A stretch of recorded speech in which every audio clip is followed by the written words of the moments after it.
मोहब्बत के पैगाम में नफरत का क्या काम है? त्रिपाठी जी, आपके साथ शुरुआत करते हुए राहुल गांधी ने कहा है वरुण गांधी को तो गले लगा लूंगा लेकिन उस सोच को नहीं। जाहिर है जिस सोच पर संघ या फिर बीजेपी चलती है उस सोच को वो फिर से नफरत वाली सोच बता रहे हैं। मिस्टर त्रिपाठी, इस देश में पहली बार किसी ऐसे व्यक्ति ने ये नया एक शिगुफा छोड़ा है कि मोहब्बत किसी दुकान पर मिलती है। इससे पहले इस देश में कभी किसी ने ऐसी बात नहीं सुनी थी कि मोहब्बत दुकान पे खरीदी जा सकती है। और ये मोहब्बत कांग्रेस पार्टी के भीतर स्वयं जन्म नहीं ले पा रही है। अपने परिवार के ही एक सदस्य उनके प्रति इतनी नफरत भरी हुई है कि उसका आवरण ले रहे हैं कि अब वो संघ से जुड़े हुए हैं, इसलिए उनको साथ नहीं ले सकते। सवाल ये है कि क्या अगर वो संघ की विचारधारा छोड़ दे या वो भाजपा का साथ छोड़ दे तो उनको आप साथ ले सकते हैं क्या? इसका उत्तर तब भी नकारात्मक होगा, क्योंकि परिवार के प्रति जिस प्रकार की नफरत भरी हुई है मेनका जी के लिए, वरुण जी के लिए, वो राहुल गांधी उनको साथ नहीं ले सकते हैं। सच्चाई ये है कि संघ ने तो समाज के हर वर्ग को साथ जोड़ करके सबको साथ लेकर के चले हैं। और प्रधानमंत्री नरेंद्र मोदी जी ने ये नारा केवल दिया नहीं, तो अब आप पॉलिटिक्स में पारिवारिक रिश्ते को ला रहे हैं मिस्टर त्रिपाठी। कौन अपनी चाची से कैसा संबंध रखता है, अपने कजिन से कैसा संबंध रखता है, पॉलिटिक्स में इस पर भी चर्चा होगी। निश्चित तौर पर चर्चा होगी। जब परिवार के आधार पर ही राहुल गांधी की क्या पहचान है। राहुल गांधी जी अगर श्री राजीव गांधी जी के, स्वर्गीय राजीव गांधी जी के पुत्र न होते, श्रीमती सोनिया जी के पुत्र न होते तो आज राजनीति में क्या होते? और सोनिया जी अगर स्वर्गीय राजीव जी की पत्नी न होती तो उनकी राजनीति में क्या हैसियत होती? ये सारी आप पूरी परिवार को देखेंगे, राजीव जी ही राजनीति में कोई इच्छा से या योग्यता से नहीं थे, वो भी केवल इसलिए क्योंकि पंडित नेहरू के परिवार से आते हैं इसलिए राजनीति में थे। जब तो अच्छा पॉलिटिशियन वही होगा जो परिवार में सबसे अच्छे रिश्ते रखता हो। मतलब आप ही की बात को डिकोड करने की कोशिश कर रही हूँ। नहीं, मुझे लगता है कि किसी भी व्यक्ति को अगर कोई ज्ञान दे रहा हो, मैं महात्मा गांधी का वो उदाहरण दूंगा जिसमें गुड़ खाने के लिए बच्चे को उन्होंने उपदेश तब तक नहीं दिया जब तक उन्होंने गुड़ खाना स्वयं छोड़ नहीं दिया। तो राहुल गांधी जी को ये मोहब्बत की जो दुकान खोल रहे हैं ना, उस मोहब्बत की दुकान का प्रोडक्ट सबसे पहले खरीद करके स्वयं उपयोग करना शुरू करें। स्वयं पहले वरुण गांधी को गले लगा ले, स्वयं पहले मेनका जी के जाकर के आशीर्वाद लेकर के और कहें कि उनके साथ किसी तरह की कोई नफरत नहीं रह गई है, तो मुझे लगता है ये ठीक होगा। वास्तविकता ये है कि कांग्रेस पार्टी के शासित राज्यों में किस प्रकार से तुष्टीकरण हो रहा है, किस प्रकार से वहां अपमानित करने का हिंदुओं को प्रयास, त्रिपाठी जी, जातीय विद्वेष त्रिपाठी जी, कांग्रेस शासित राज्यों में। त्रिपाठी जी, वैसे वरुण जी को तो आजकल आप लोग भी गले नहीं लगा रहे। देखिए, भारतीय जनता पार्टी किसी को भी अलग नहीं कर रही है। वो अपनी राय रखने के लिए लोकतंत्र में स्वतंत्र है। पार्टी के भीतर वो अपनी राय रखते हैं, पार्टी का नेतृत्व उनके बारे में विचार करेगा। अभी जो वो पार्टी के सांसद हैं, मेनका जी पार्टी की सांसद हैं, हमने पूरा सम्मान उनको दिया है। पार्टी ने उनको एक बड़े नेता के रूप में उत्तर प्रदेश में देश में स्थापित किया, उनको संगठनात्मक भूमिकाएं भी दी है। अभय दुबे जी, किसकी चार उंगलियां अपनी तरफ इशारा कर रही हैं? वो कह रहे हैं पहले खुद सीख लें फिर राहुल जी दूसरे को प्यार का मैसेज दें। पारिवारिक कटुता की बात कर रहे हैं जो सोनिया जी और मेनका जी के बीच में है। 140 करोड़ लोगों के इस परिवार के प्रति हम पूरी आस्था और श्रद्धा रखते हैं।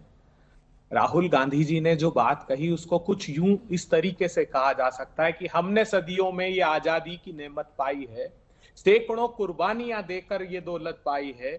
अपनी विचारधारा को हम हरगिज मिटा सकते नहीं, सर कटा सकते हैं लेकिन सर झुका सकते नहीं। हम उस विचारधारा को आत्मसात नहीं कर सकते, उसके सम्मुख सिर नहीं झुका सकते जो भारत के इस बहुलतावाद में अपने जड़तावाद का बबूल बोना चाहते हैं। हम उस विचारधारा के साथ कतई समझौता नहीं कर सकते।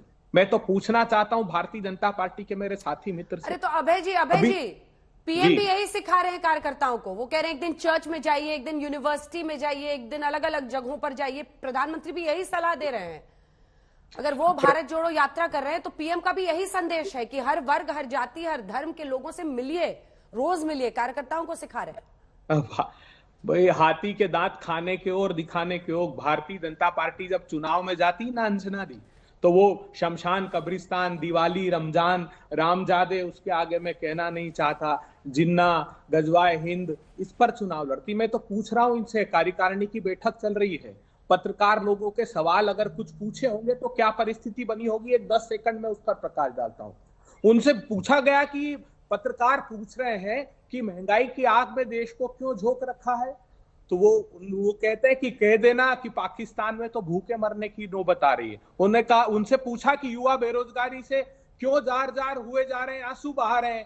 तो उन्होंने कहा कि कह देना अभी हम उनसे पकोड़े के ठेले लगवा रहे हैं। किसान क्यों 27 रुपए रोज कमा रहे हैं ये पूछा तो उन्होंने कहा कि कह देना हमारे धन्ना सेठ तो 1002 करोड़ रुपए रोज कमा रहे हैं। चीन से 100 बिलियन से अधिक का इंपोर्ट करके एमएसएमई क्यों तबाह किए जा रहे हैं? तो उनसे कह देना कि हम तो प्रधानमंत्री जी के make in India, startup India के हजारों करोड़ रुपए के विज्ञापन छपा रहे हैं। इन सब नाकामियों के बावजूद उनसे पूछा कि आप कुछ चुनाव कैसे जीत पा रहे हैं, तो वो कहते हैं कि रोज तो हम हिंदू मुस्लिम करवा रहे हैं, अपनी नाकामियों पर पर्दा डालते जा रहे हैं और इस प्रकार प्रांतों में कुछ जीत हम हासिल करते जा रहे हैं। अभय जी, आज आप साबित कर दीजिए कि आप अलग पार्टी हैं, आपके खाने के और दिखाने के दांत अलग है। आप भी तो जब चुनाव आता है तो जनेऊधारी ब्राह्मण ले आते हैं, वो क्या है? अंजना जी, हम क्या करते हैं, चुनाव आते हैं तो अपने वचन घर घर तक पहुंचाते हैं। हम कहते हैं कि हम इस महंगाई से निजात दिलाने के लिए गैस का सिलेंडर 500 रुपए में जनता को देंगे, ये वादा करते हैं। सवाल का जवाब देने का प्रयत्न तो कीजिए। मेरा सवाल सुन के उसका जवाब देने का। जनेऊधारी ब्राह्मण क्या था चुनाव के वक्त? जनेऊधारी ब्राह्मण से भारतीय जनता पार्टी को क्या आपत्ति? वो क्या चुनाव जीतने के लिए हमने कहा था? हमने कतई अपने धर्म, संप्रदाय, अपनी जाति को चुनाव की सत्ता की सीढ़ी का आधार नहीं बनाया जिस प्रकार भारतीय जनता पार्टी बनाती है। हमने इस देश में साफ अपने मुद्दों को रखा। हमने कहा कि अगर प्रधानमंत्री जी कम नहीं कर सकते, 3.5 करोड़ उज्ज्वला बहनों ने गैस के सिलेंडर अपने घर में रख दिए प्रधानमंत्री जी, तो हम तय करते हैं कि हम 500 रुपए में गैस का सिलेंडर कर देंगे। अगर लोगों की आजीविका तकलीफ में है तो हम ओल्ड पेंशन स्कीम लागू करेंगे प्रधानमंत्री जी, हमने साफ कहा। हमने पूछा था, आप कह रहे हैं करोड़ों घर हमने बनाए तो 70,000 रुपए घर बनाने के लिए देते हैं। 8 गुना आप 2014 के बाद से आज घर की लागत बढ़ गई प्रधानमंत्री जी। आपने वादा किया था कि किसानों की आमदनी हम 2022 तक 2 गुनी कर देंगे प्रधानमंत्री जी। आपका एनएसएसओ ने कहा कि 27 रुपए आमदनी हो गई, उसका कोई जवाब नहीं देते क्योंकि 25,000 रुपए आपने इनपुट कॉस्ट खेती की बढ़ा दी।